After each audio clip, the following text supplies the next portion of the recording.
Hello friend, வணக்கம். இன்றைக்கி குடமிளகாய் குழம்பு தான். இன்றைக்கி 2 குடமிளகாய் இருக்குது. அதை பொடிசாக அரிஞ்சு ஒரு குழம்பு செய்கிறதுக்கு காமிக்க போகிறேன். வாங்க வீடியோக்குள்ளே எப்படி செய்யலான்னு பார்க்கலாம். 2 குடமிளகாவை நீல வாக்க அப்படியே அழகாக அரிஞ்சு வச்சுக்கிட்டு சட்டியில் எண்ணெயை ஊற்றி அதை நல்லா வதக்கணும். பார்த்துக்கிடுங்க. நல்லா வதக்கி அது தனியாக எடுத்து வச்சிடணும். இப்போ இதுக்கு தக்காளி 2 தக்காளியை பொடிசாக அரிஞ்சு வச்சுருக்கேன். கொஞ்சம் ஒரு 4 துண்டு தேங்காய், 2-3 சின்ன வெங்காயம், ஜீரகம், அதை மிக்சியில் அரைக்கணும். அதே மிக்சி ஜாரில் எடுத்து வச்சுருக்கேன். பார்த்துக்கிடுங்க. இப்போ நல்லா வதங்கிட்டு பார்த்தியெல்லாம் அதில் கொஞ்சம் எண்ணெய் ஊற்றி 2 ஸ்பூன் நிலக்கடலை, 4-5 பல் பூண்டு, ஒரு துண்டு சின்ன துண்டு இஞ்சி, அதுக்கப்புறம் ஒரு 2 வரமிளகாய், தேங்காய் 4-5 துண்டு எல்லாம் போட்டு வதக்குங்க. வதக்கி எடுத்து வச்சிடணும்.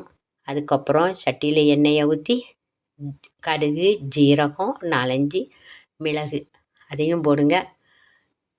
பெரிய வெங்காயம், நான் 2-3 சின்ன வெங்காயம், உங்கள்கிட்ட எந்த வெங்காயம் இருக்கோ அதை போடுங்க. நான் சின்ன வெங்காயம் கொஞ்சம் போட்டேன், பெரிய வெங்காயம் 1 போட்டேன். பார்த்துருங்க. அப்புறம் கருவேப்பிலை போட்டு நல்லா வதங்கட்டு அதுக்குள்ளே மிக்ஸி ஆறிட்டு பற்றியெல்லாம் மிக்ஸி ஜாரில் திரிச்சிட்டு வந்துடணும். திரிச்சில் திரும்ப 2 தக்காளியையும் போட்டு திரிக்கணும். பார்த்துக்கிடுங்க. திரித்து அந்த கிரேவியை அதில் ஊற்றுங்க. ஊற்றி நல்லா கிண்டுங்க. அதுக்கப்புறம் உப்பு போடுங்க. கல் உப்பு, கொஞ்சம் மஞ்சத்தூள், அப்புறம் 1½ ஸ்பூன் குழம்பு மிளகாய்த்தூள். நீங்கள் மல்லித்தூள், வத்தல் தனியாக இருந்தால் போட்டுக்கிடுங்க.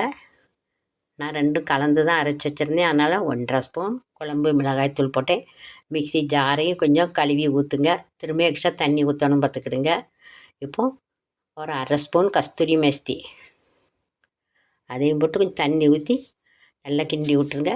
கொஞ்சம் எக்ஸ்ட்ரா தண்ணி ஊற்றி பத்தியெல்லாம் வற்றி பச்சை வடலாம் போகணும். அப்புறம் தேங்காயும் இந்த வெங்காய ஜீரகத்தை போய் அரைச்சிட்டு வந்தாச்சு. அதையும் தூக்கி ஊற்றுங்க. ஊற்றி மூடி வச்சிடணும்.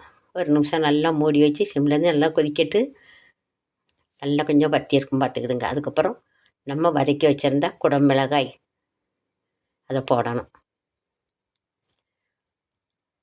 அதை போட்டு அது நல்லா வதக்குங்க.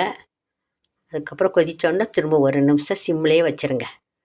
கொஞ்சம் நல்லா வத்தட்டு குடமிளகாய் கொஞ்சம் மசாலா பிடிக்கணும் பற்றியில் அதனால கொஞ்சம் சிம்மில் அப்படி வச்சுருங்க. நல்லா வற்றி கெட்டியாகிடும். அதுக்கப்புறம் இதில் மல்லி இலை போட்டு இறக்க வேண்டியதான்.